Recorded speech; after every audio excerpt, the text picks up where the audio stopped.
গুরু গোবিন্দ সিংয়ের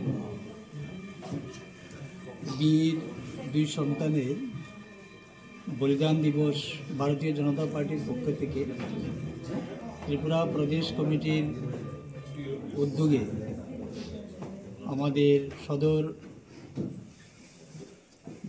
কার্যালয়ে উদযাপন করতে চলেছি।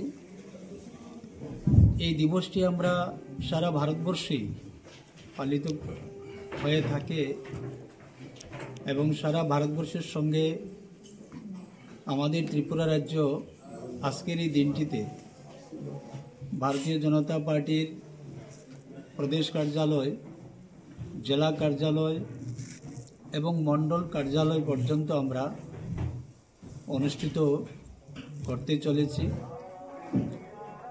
আমরা জানি যে গুরু গোবিন্দ সিংয়ের যে বীর পুত্রগণ ছিলেন, তাদের যে ইতিহাস এই ভারত ভূমিতে অনেক কিছুই আমরা সেখান থেকে জানার মতো এবং অভিজ্ঞতা নেওয়ার মতো রয়েছে। মাননীয় প্রধানমন্ত্রী নরেন্দ্র ভাই মোদীজি এই কর্মসূচিটি হাতে নিয়েছেন।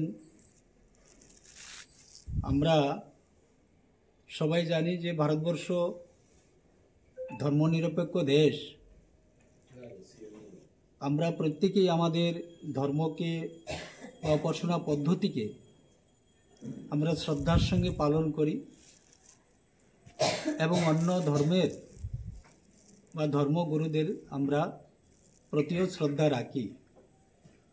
তো আজকে শিখ ধর্মের এই যে এটি গুরুত্বপূর্ণ দিবস ভারতীয় জনতা পার্টির পক্ষ থেকে আমরা সেটা সারা ভারতবর্ষব্যাপী পালন করতে চলেছি। শুধু আজকের এই অনুষ্ঠানটি নয়, আমরা ক্রমান্বয়ে আরও বিভিন্ন ধরনের কর্মসূচি হাতে নিয়েছি।